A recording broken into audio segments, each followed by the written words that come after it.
군생활 잘 하고 오리라 믿습니다. 우리 교육자들 사이에서 이번 여름 수련회 봉사한 분들에 대해서 그랜드 슬램 봉사자 이런 표현을 우리가 만들어냈어요.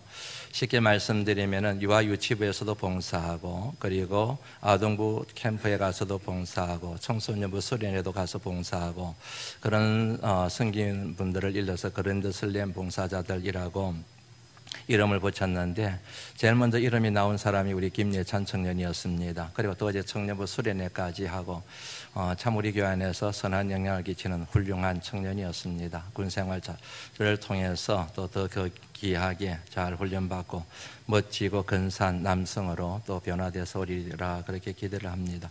오늘 본문 말씀에는 읽어서 아시겠지만은 6월절 식사를 준비하는 내용과, 그리고 그 식사하는 자리에서 주님께서 제자들에게 너희들 중에 한 사람이 나를 팔 것이다 하는 것 같은 내용이 나옵니다. 이 같은 내용을 통해서 두 가지를 크게 생각할 수가 있습니다. 하나는 자발적인 순종 혹은 자기 주도적인 순종에 대한 것이고, 다른 하나는 민첩한 회개에 대해서 생각을 할 수가 있습니다. 오늘은 자발적인 순종에 대해서 한번 생각을 나누어 보려고 합니다. 6월절이 되었습니다. 잘 아시는 것처럼 6월절은 하나님께서 이스라엘 백성들을 애굽으로부터 구원하신 날을 기념하는 절기입니다. 그때 하나님께서 이스라엘 백성들을 구원하시기 위하여 10가지 재앙을 내리시게 되지요. 마지막 재앙이 뭔지 아시죠? 장자의 죽음입니다. 초태생의 죽음.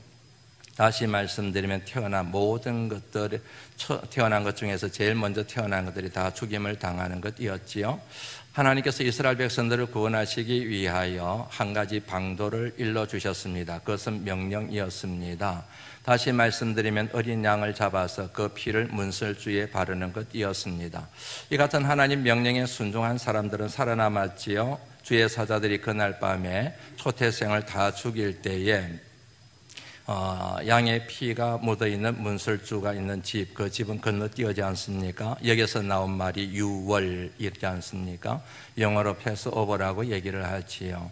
이것을 기념하는 절기가 바로 유월절이 되는 것이지요. 이 같은 유월절 절기는 그런 면에서 유대인들에게는 경축일입니다. 축제의 날입니다. 이 날을 맞이해서 유대인들은 어린 양을 잡아서 그 피를 문에 바르고 고기를 먹었다, 그렇게 정리를 하시면 될 것 같습니다. 그 같은 유월절 절기가 되었을 때 예수님의 제자들이 예수님께 묻습니다. 주님, 우리가 어디 가서 유월절 식사를 하면 되겠습니까? 그러자 주님께서 기다리셨다는 듯이 두 명의 제자를 보내시면서 이렇게 말씀하시죠. 예루살렘 성으로 들어가거라. 그러면은 물 한 동이를 이고 가는 여인을 만나게 될 것이다. 그런데 오늘 보면 말씀에는 여인이 안 나옵니다. 물 한 동이를 지고 가는 사람만 나오지요. 왜냐하면은 그 당시 물을 머리에 이고 다니는 사람은 여자들이었거든요. 그래서 여인이라는 사실을 우리가 추정을 할 수가 있게 되는 것입니다. 물 한 동이를 이고 가는 여인을 따라가거라. 그 여인이 들어가는 집으로 들어가게 되면 집주인이 있을 것이다. 그리고 그 집주인에게 이렇게 여쭈거라. 주님께서 제자들과 함께 유월절 식사를 할 곳이 어디입니까? 오늘 본문 말씀에 보면 그런 편이 나오죠. 나의 객실. 주님께서 그렇게 말씀하시는 거예요. 내 방이 어디 있느냐, 그렇게 한번 물어보거라. 그러면 가르쳐 줄 것이다. 준비가 어느 정도 돼 있을 것이다. 그곳에서 너희들이 또 다른 준비를 해서 유월절 식사를 하면 된단다. 그렇게 말씀하신 내용이 나오지요. 그대로 되었습니다. 그런데 저절로 된 것이 아니라는 사실을 기억해야 됩니다. 자연스럽게 우연히 된 것이 아니라고 하는 사실입니다. 다시 말씀드리면은 이 집주인이 알아서 척척한 것이 아니라고 하는 사실, 그것을 기억하는 게 굉장히 중요합니다. 성서학자들에 의하면 이미 예수님께서 미리 그 집주인을 만나서 유월절 식사에 대하여 계획을 세우시고 준비를 다 하셨다, 그렇게 해석을 하는 것이 맞다고 얘기를 합니다. 많은 사람들이 착각을 해요. 이 집주인이 알아서 다 했을 것이다.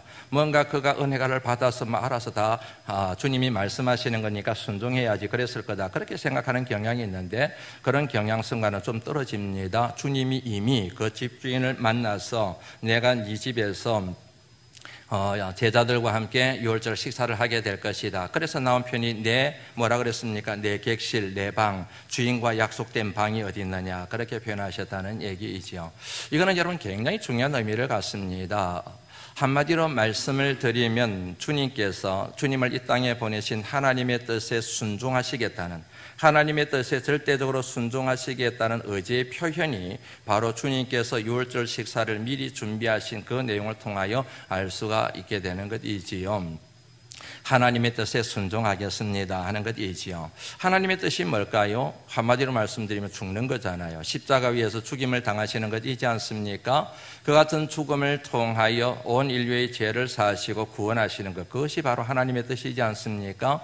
그런 면에서 예수님은 오늘 본문 말씀에 기록된 예수님의 이미지는 어린 양이 되는 것입니다. 다시 한번 정리합니다. 어린 양이신 주님께서 하나님의 명령에 따라서 어린 양을 죽여 그 피를 문설주에 바름으로 구원받은 그 날을 기념하는 유월절에 주님이 친히 유월절 음식을 준비하셨다. 의미심장하지 않습니까? 이것을 일러서 하나님의 뜻에 대한 자발적인 순종, 하나님의 뜻에 대한 자기 주도적인 순종이라고 그렇게 표현을 할 수가 있게 되지요. 또 다른 사례를 한번 볼까요? 18절 말씀 한번 읽어보겠습니다. 읽습니다. 시작. 다 앉아 먹을 때 예수께서 이르시되 내가 진실로 너희에게 이르노니 너희 중에 한 사람 곧 나와 함께 먹는 자가 나를 팔리라 하신대. 식사가 시작이 되었습니다. 그런데 오늘 우리말 성경에 보니까 앉아서 식사를 시작하셨다는 그런 내용이 나오지요. 번역이 좀 많이 아쉬움이 남는 부분이지요. 왜냐하면 우리말로 번역된 앉아라고 하는 표현은 헬라 원어의 뜻은 기대어, 이렇게 기대어서 누워서 이런 뜻을 가지고 있는 단어이거든요. 그래서 여러분 성경을 다시 보시면 18절 말씀 앉아라고 하는 앞에 일자가 나오지요. 일자를 따라서 쭉 밑으로 내려가 보면 그렇게 나오지요. 다시 말씀드리면 헬라어 이런 뜻입니다. 기대어 누워, 유대인이 음식 먹을 때 가지는 자세. 그러니까 우리처럼 의자에 털썩 앉아서 방바닥에 앉아서 식사를 하신 것이 아니고 이렇게 기대어 누워서 식사를 하셨다. 그림 하나 보시지요. 레오나르도 다빈치가 최후의 만찬이라는 그림을 그렸어요. 그게 다 의자에 앉아있는 모습이에요. 그러다 보니까 사람들이 다 예수님의 최후의 만찬이 앉아서 이렇게 드신 걸로 되어 있는데 실제로는 이런 모습이에요. 기대어 이렇게 누워서 그렇게 식사를 하신 것으로 정리를 하시면 됩니다. 왜 이게 중요하냐면요, 정말 중요한 거, 이 앉아라고 하는 게 이렇든 저렇든 식사하신 게 중요한 거지 뭐가 자세가 중요하겠냐, 그렇게 생각할 수가 없는 중요한 이유가 있습니다. 한번 확인하고 넘어갈까요? 출애굽기 12장 11절 말씀 한번 읽어보실까요? 읽습니다. 시작.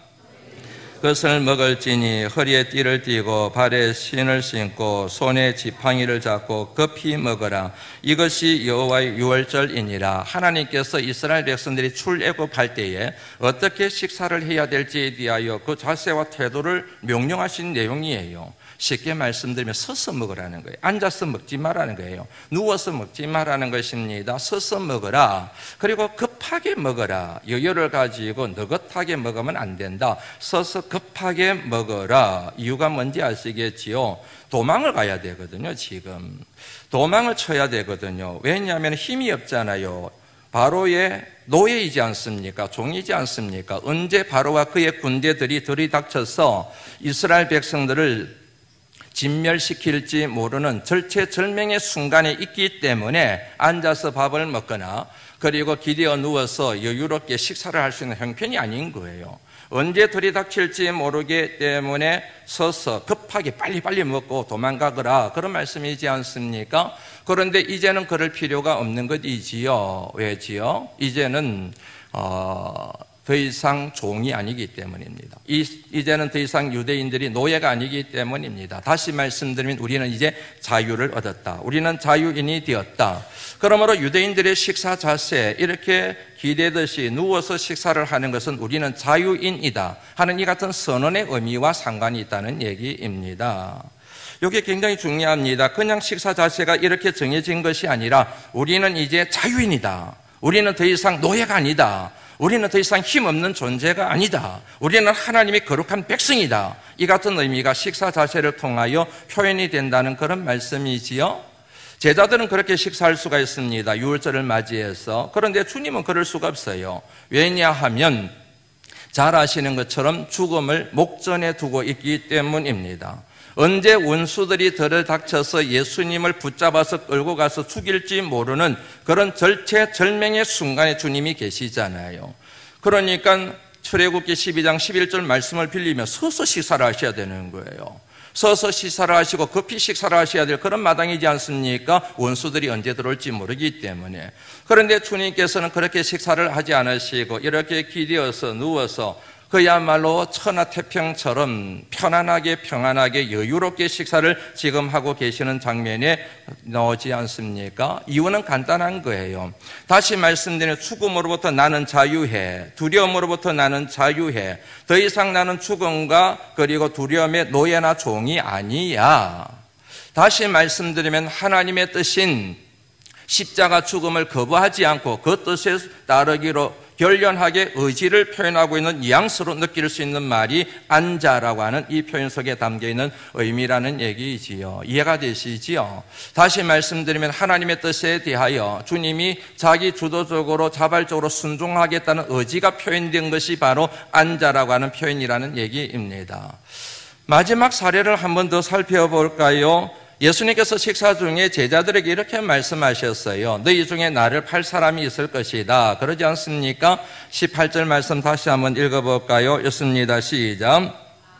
앉아 먹을 때 예수께서 이르시되 내가 진실로 너희에게 이르노니 너희 중에 한 사람 곧 나와 함께 먹는 자가 나를 팔리라. 누가 나를 팔 것이라고 말씀하셨어요? 나와 함께 먹는 자 그랬어요. 우리말에는 이렇게 번역이 되어 있는데 뉘앙스는 아주 달라요.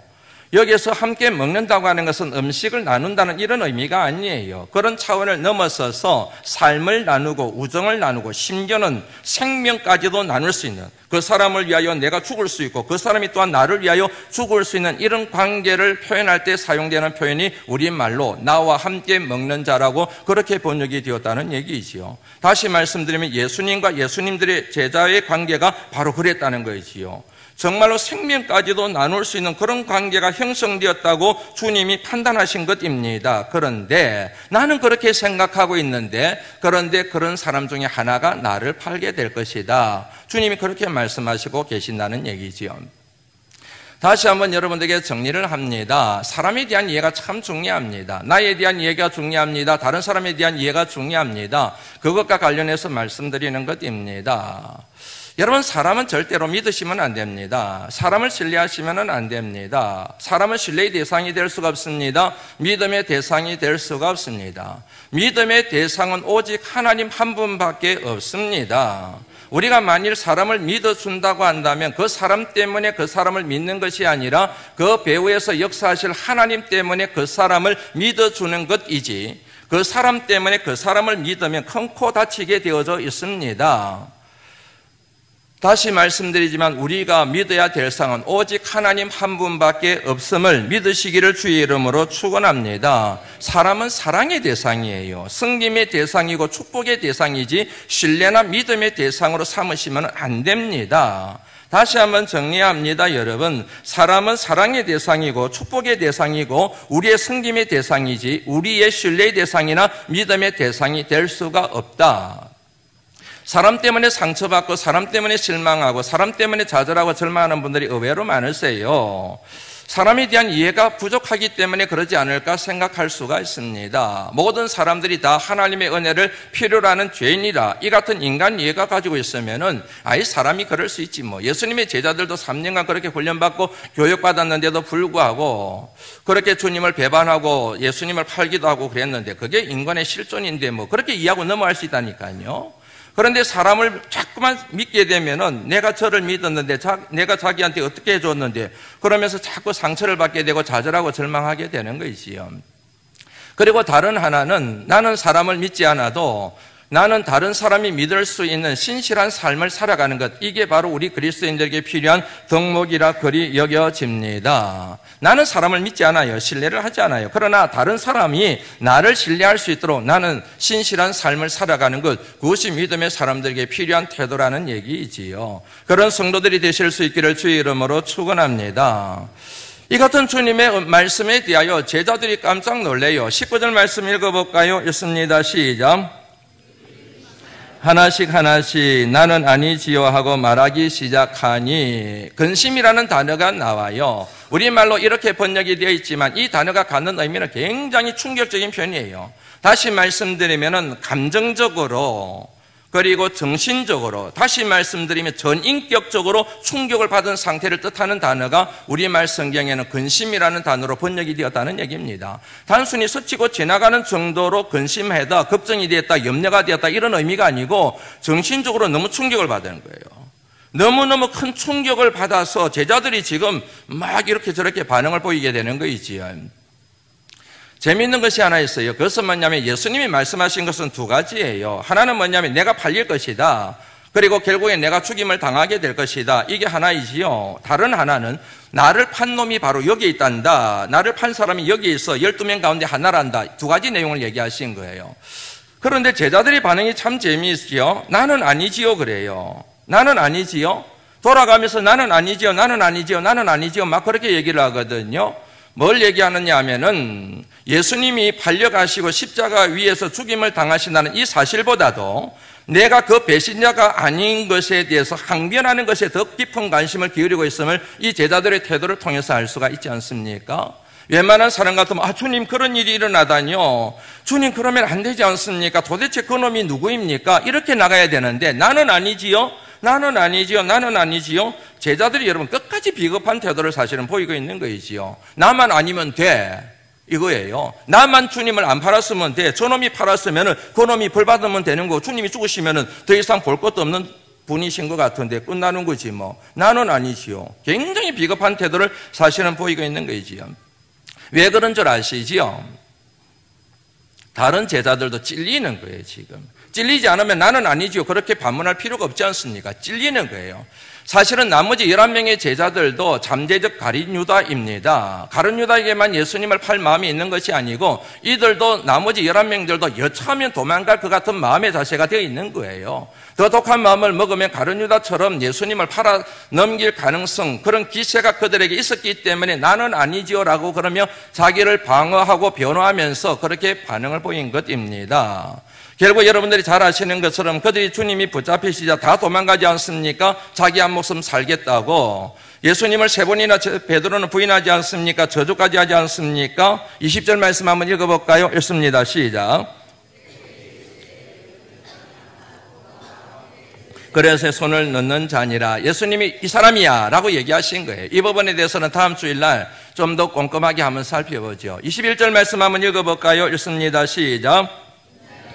이에 대하여 기록된 대로 가거니와. 여기까지만 읽죠. 인자는 자기에 대하여 기록된 대로 가거니와. 이 말씀에서 우리가 주목해봐야 될 표현이 크게 두 가지예요. 하나는 기록된 대로라고 하는 것입니다. 하나님 말씀대로, 하나님이 약속하신 말씀대로, 하나님이 예언하신 말씀대로, 다시 말씀드리면 구약에 넣어놓은 메시아에 대한 예언의 말씀을 얘기하는 것입니다. 그 말씀 중에 대표적인 말씀이 이사야 53장인 거 아시죠? 1절부터 한번 7절까지 교독 한번 해볼까요? 우리가 전한 것을 누가 믿었느냐? 여호와의 팔이 누구에게 나타났느냐?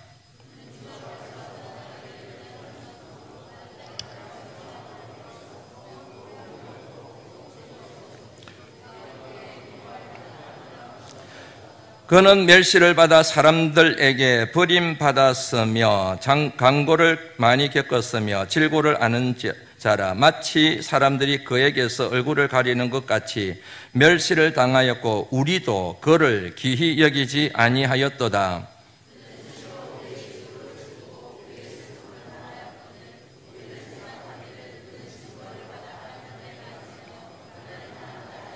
그가 찔림은 우리의 허물 때문이요 그가 상함은 우리의 죄악 때문이라. 그가 징계를 받음으로 우리는 평화를 누리고 그가 채찍에 맞음으로 우리는 나음을 받았도다.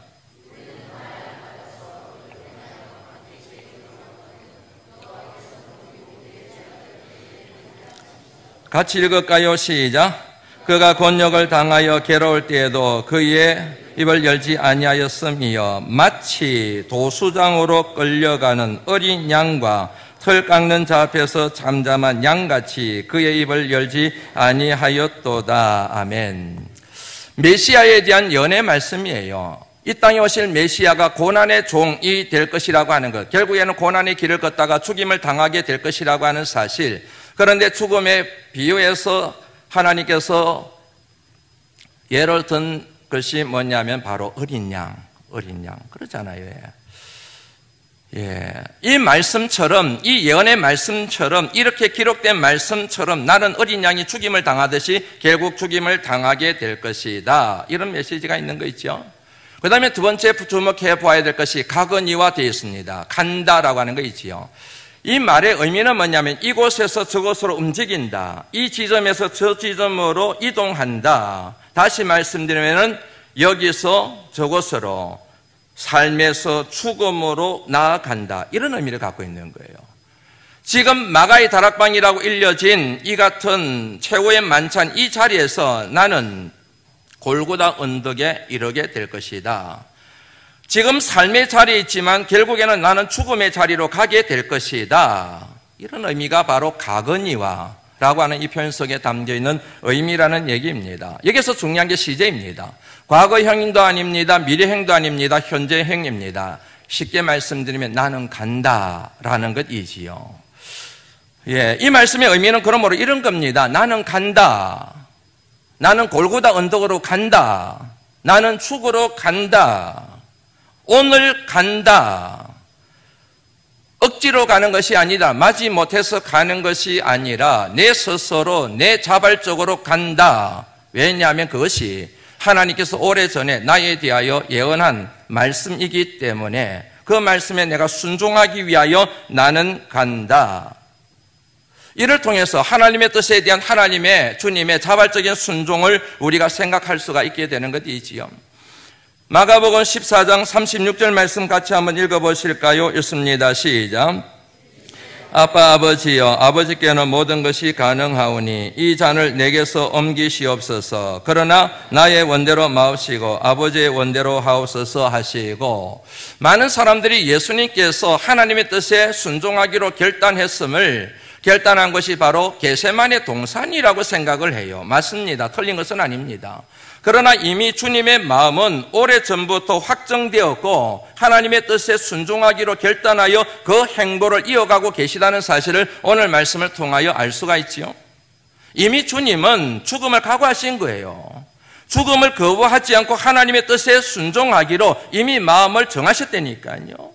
오늘 본문 말씀을 통하여 우리가 그것을 확인할 수가 있는 겁니다. 그리고 마지막 순간에 겟세마네 동산에서 마음을 확정하시는 거예요. 나의 원대로 마옵시고 아버지의 원대로 되기를 원하나이다. 확정하는 거예요. 이 자리에서 최종적으로 마음을 확정하는 것이지 이 자리에서 처음 생각하고 마지막으로 완성하는 게 아니라는 그런 얘기입니다.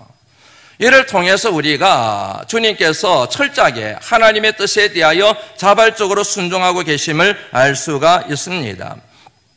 이 같은 하나님의 뜻에 대한 주님의 자발적인 순종이 하나님의 영광이 되었고 저와 여러분들에게 구원이 되었던 것입니다. 다시 한번 정리하고 넘어갑니다. 이 말씀들을 바탕으로 해서 전합니다. 순종이라고 해서 다 같은 순종이 아닙니다. 마음의 순종이 있는가 하면 몸의 순종이 있습니다. 마음의 순종은 있으나 몸의 순종이 없습니다. 동시에 몸의 순종은 있으나 마음의 순종이 없습니다. 그것은 절반의 순종입니다. 순종의 아류입니다. 그러므로 하나님이 기뻐하시는 온전한 순종이 될 수가 없습니다. 마음의 순종과 몸의 순종이 일치할 때 하나님이 연락하시는, 하나님이 기뻐하시는 온전한 순종이 될 수 있음을 믿으시기를 주의 이름으로 축원합니다. 같은 맥락에서 순종이라고 해서 다 같은 순종이 아닙니다. 자발적인 순종이 있습니다. 그리고 억지로 하는 순종이 있습니다. 얼마 지나지 않으면 본문 마가복음 강해에서 억지로 순종하는 예를 우리가 생각하게 될 것입니다. 억지로 순종합니다. 마지못해서 순종합니다. 그런데 그 순종이 그에게 복이 되었습니다. 은혜가 되었습니다. 능력이 되었습니다. 순종은 여러분 그만큼 가치가 있다는 얘기예요. 하나님께서 정말 귀하게 보시는 것이 바로 순종이라는 얘기입니다. 억지로 순종해도 복이 되고 은혜가 되고 능력이 되는데 자발적으로 순종해요. 자기 주도적으로 순종해요. 누가 강요하지 않아도, 매를 때리지 않아도 순종해요. 이게 얼마나 큰 능력이 되고 큰 위로가 되고 하나님의 기쁨이 되겠습니까? 실상 순종의 완성은 자발적인 순종입니다. 자기 주도적으로 순종할 때 순종이 완성된다는 얘기이지요. 하나님이 아브라함을 부르셨습니다. 그의 나이 75세였습니다. 너는 너의 본토 친척 아비 집을 떠나 내가 내게 지시할 땅으로 가라. 혈연 공동체를 떠나라. 지형 공동체를 떠나라. 아브라함이 순종했습니다. 그러나 그의 순종이 완성된 것은 아니에요. 그의 아들 이삭을 100세에 얻습니다. 25년의 세월이 지났죠. 그러고 난 다음에 그 아들이 13살인가 15살쯤 되었을 때 하나님이 그에게 명령을 내리시게 되지요. 네 아들 독자 이삭을 하나님의 산 모리아 산에 가서 제물로 바치라. 아브라함이 순종하게 되지요. 그런데 그의 순종이 예전의 순종과는 질이 달라요. 차원이 다르다는 얘기입니다. 창세기 22장 3절 말씀 한번 읽어볼까요? 읽습니다. 시작. 짐에 일찍 일어나 나귀의 안장을 지우고 두 장과 그의 아들 이삭을 데리고 번제에 쓸 나무를 쪼개가지고 떠나 하나님이 자기에게 일러주신 곳으로 가더니 순종했어요. 하나님이 가라고 하신 곳으로 갔어요. 그런데 이 말씀에서 우리가 주목해 봐야 될 표현이 뭐냐면 아침에 일찍이 일어나 주저하지 않았습니다. 머뭇거리지 않았습니다. 계산하지 않았습니다. 하나님께 말미를 달라고 요구하지 않았습니다. 아들과 시간을 갖고 정리할 시간을 달라고 요구하지 않았습니다. 그 말씀을 받은 그 다음날 아침 일찍이 새벽같이 행장을 꾸려가지고 하나님이 명령하신 곳으로 갔다. 자발적인 순종인 동시에 단호한 순종입니다. 머뭇거림이 없습니다. 단호하게 결심하고 단호하게 순종했습니다. 하나님의 반응을 한번 볼까요? 12절 말씀입니다. 읽습니다. 시작. 손을 대지 말라. 그에게 아무 일도 하지 말라. 내가 내 아들 내 독자까지도 내게 아끼지 아니하였으니 내가 이제야 내가 하나님을 경외하는 줄을 이제야라는 말을 써요. 아브라함이 하나님의 명령에 순종하여 길을 떠났을 때가 75살, 25년 뒤에 아들을 얻고 그리고 그 아들이 13살, 15살이 되었을 때를 생각하게 되면은 30년, 40년 사이의 세월이에요. 그 많은 세월이 지나고 난 뒤에 하나님이 이렇게 얘기하세요. 이제서야 이런 많은 세월이 지나고 났어야 이제서야 네가 나를 진심으로 경외한 줄을 내가 알겠다. 그러므로 지금까지 아브라함의 순종과 그의 하나님을 경외하는 믿음이 부족했다는 거예요. 하나님께 만족이 되지 못했다는 거예요. 하나님이 인정하실 만큼의 분량이 되지를 못했다는 거예요. 그런데 이 많은 세월이 지나고 난 뒤에 아들을 이삭을 아침 일찍이 주저하지 않고 머뭇거리지 않고 끌고 가서 죽이려고 하는 그 찰나에 이제야 그렇게 하나님께서 그의 순종을 인정하고 계시는 내용을 볼 수가 있지요. 아브라함의 순종에서 마음의 순종과 몸의 순종과 자발적인 순종을 발견할 수가 있습니다. 그랬기 때문에 그가 믿음의 조상이 될 수가 있었던 것이지요. 주님의 순종이 아브라함의 순종과 연결되는 것 아시죠? 주님의 순종도 마음의 순종, 몸의 순종, 자발적인 순종이라는 겁니다. 그래서 예수님의 세계를 여는 마태복음 1장 1절에서는 아브라함과 다윗의 자손 예수 그리스도의 세계라.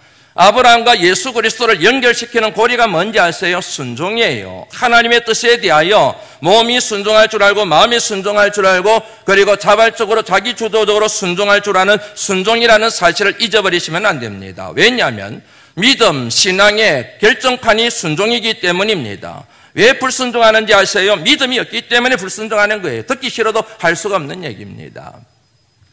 이 같은 여러분 자발적인 순종의 뿌리가 있습니다. 그것을 내면적인 동기라고 얘기합니다. 이는 모티베이션이라고 얘기해요. 내면적인 동기가 있는 거예요. 저절로 순종할 수 있는 게 아니에요. 내가 하고 싶다고 해서 되는 게 아닌 거예요. 환경이 되고 해서 되는 게 아닌 거예요. 내 마음속에 엔진이 돌아가야 된다는 거예요. 제 개인적인 얘기하는 거 양해해 주시라 생각을 합니다. 제가 많이 슬림해진 거 아시죠? 별로 못 느끼시나 보군요. 제가 살을 많이 뺐어요. 지난 5개월 동안 10kg를 뺐습니다. 엄청나게 많이 뺐지요. 정말 고군분투했습니다. 몸을 복종시키고 끊임없이 운동하고 시간 내서 운동하고 시간 나면 운동하고 마음을 복종시키고 먹고 싶은 거 좋아하는 사람 안 먹고 조금 먹고 넘어가고 정말로 마음을 처복종시키고 몸을 처복종시키고 운동하고 음식 조절하고 그랬지요. 그러니까 이제는 몸도 슬림해지게 되었습니다. 체력도 좋아졌어요. 얼마나 또 마음이 상쾌한지 모르겠습니다. 일단 돈을 많이 벌었어요. 예전에는 안 들어가던 옷이 쑥쑥 들어가는 거예요. 네, 돈 벌었다 하는 생각이 저절로 듭니다. 제가 이렇게 여러분 건강을 관리해야 되겠다, 살을 빼야 되겠다라는 결심을 하게 된 동기들이 몇 가지가 있어요. 다 얘기할 수는 없을 것 같아요. 그 중에 하나가 제 아내가 한 말이에요. 제 아내가 어느 날 갑자기 제 배를 툭 치면서 하는 말이 배 터져 죽겠다.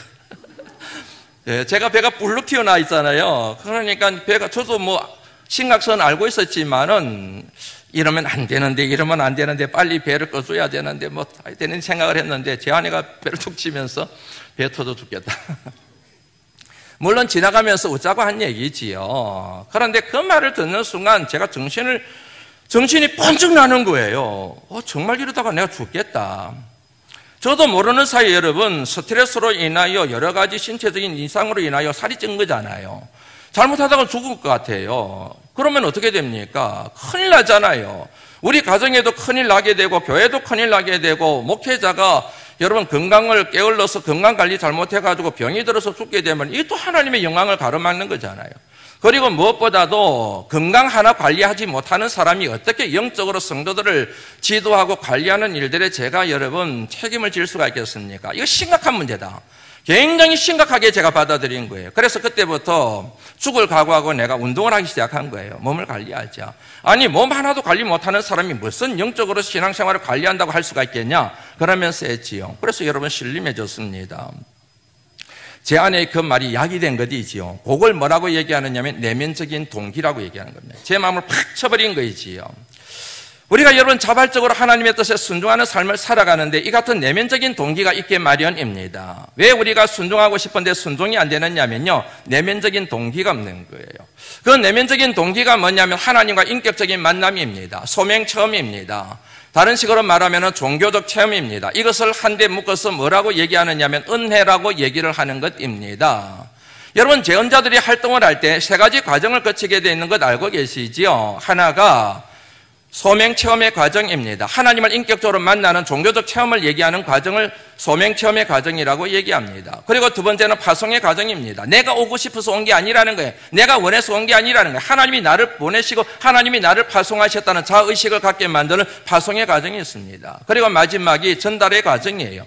하나님이 보내신 곳에 가서 하나님 말씀을 막 전하는 겁니다. 그런데 하나님 말씀을 전할 때 자기 멋대로 자기 생각을 막 전하면 안 되는 거이지요.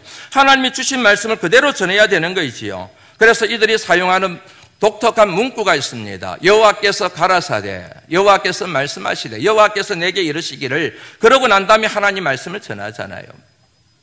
예언자들이 태동하게 된 배경 자체가 이스라엘들의 죄입니다. 그러므로 예언자들이 전하는 메시지가 전부 다 죄를 지적하는 메시지인 거예요. 죄를 지적하고 해결을 촉구하는 메시지를 막 전하는 거예요. 그 같은 메시지를 누가 좋아하겠습니까? 여러분 좋아하시겠습니까? 그러니까 어디를 가든지 환영을 받지 못하는 거예요. 핍박을 받고 박해를 받는 거예요. 막 예언자들을 죽이려고 달려드는 거예요. 그럼에도 불구하고 여호와께서 가라사대를 포기를 못해요. 왜 그런 줄 아시죠? 종교적 체험 때문에, 하나님을 인격적으로 만났기 때문에.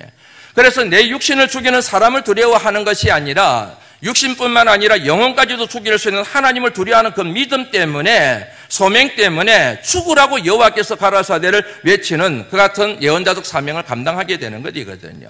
그런데 시간이 딱 지나면서 위협이 왔을 때, 협박을 받았을 때 여호와께서 가라사대를 포기해버리고 내가 가라사대를 외치는 사람이 있습니다. 이 사람들이 거짓 예언자라고 얘기하는 거예요. 왜 거짓 예언자들이 위태로울 때 내가 가라사대를 외치게 되고 솜사탕 같은 그런 말씀을 전하게 되느냐 하면 소명체험이 없기 때문에, 은혜가 없기 때문에, 내면적인 동기가 없기 때문에 말씀을 쉽게 바꿔버린다는 그런 얘기이지요. 제가 우리 부교육자들에게 종종 하는 말씀이 있습니다. 권면하는 말씀이 있습니다. 여러분들은 담임 목사인 고병호 목사의 눈치를 보면 안 됩니다. 저를 무서워하면 안 됩니다. 저를 의식하면 안 됩니다. 여러분들은 하나님만 의식해야 되고 하나님만 두려워하는 마음을 가지고 목회를 해야 됩니다. 물론 하나님께서 고병호 목사를 바람반석교회 담임 목사로 세워주셨기 때문에 그 같은 질서 속에서 목회를 할 필요는 있기는 하지만, 그러나 고 목사의 종이 되어서는 안 됩니다. 하나님의 종으로서 사역을 하셔야 됩니다. 그 같은 것을 여러분 결정하는 게 뭘까요? 바로 소명체험이잖아요. 소명청이 있는 목회자들은 교인들을 두려워하지 않아요. 무서워하지 않아요. 환경도 무서워하지 않습니다. 오직 하나님 한 분만 두려워하는 믿음, 코람데오의 정신을 가지고 믿음을 가지고 목회를 하게 되어져 있거든요. 그러니까 모든 신앙이, 모든 목회가 다 내면적인 동기에 의하여 자발적이게 되고 자기 주도적인 신앙을 이어가게 된다는 얘기지요. 그러나 여러분, 목회자들만 그런 것이 아니고 여러분들도 마찬가지입니다. 우리 교회 중보기도 사역이 참 잘 되고 있어요. 여러분들이 모르는 사이에 기도하는 사람들이 참 많습니다. 낮에 와서 기도하는 분들이 계세요. 저녁에 와서 기도하는 분들이 계세요. 밤새워서 기도하는 분들이 계십니다. 새벽마다 나와서 기도하는 분들이 계시고, 새벽기도 마치고 난 뒤에 다 돌아가시고 난 뒤에 이어서 계속해서 기도하는 분들이 계세요. 그리고 또 낮에 와서 또 기도하는 분들이 계세요. 우리 교회가 여러분 이렇게 부흥이 되고 건강하고 아름다운 교회로 돼가는데 왜 그런 줄 아세요? 이처럼 숨은 곳에서 기도하는 분들이 계시기 때문에 그런 거예요. 그중에 한 분을 여러분들에게 소개해드립니다. 이번은 새벽기도 매일 오세요. 그리고 수요 성령 집회도 참석하세요. 그리고 시간을 내서 항상 중보 기도하는 자리에 오셔 기도하세요.